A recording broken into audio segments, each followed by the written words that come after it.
Millet yeni arabana nasıl bakıyor farkında mısın abi? Nazarlık falan taksaydın bari.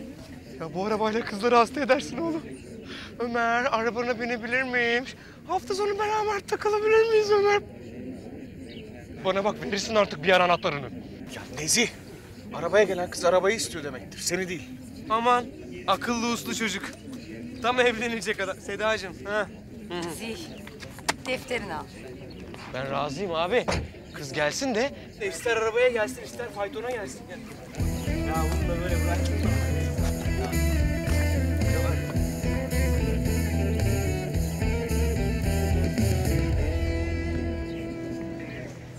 Ya bir kantine inelim mi? Kahve içeceğim ben. Olur, belki İremler de oradadır.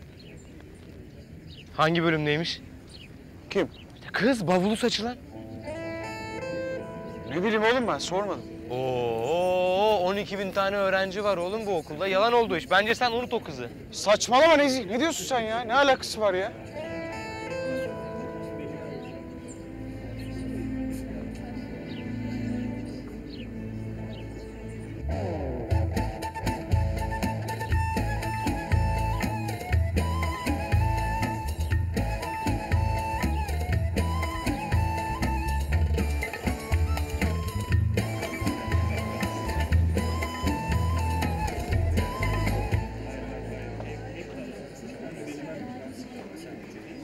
Ömer, ya beklediğim film vizyona girmiş. Gider miyiz birlikte?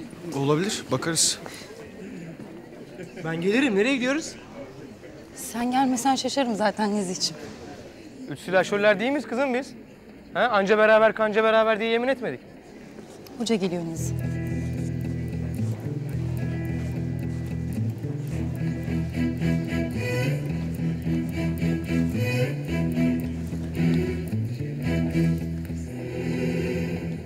Giriyor musun, çıkıyor musun?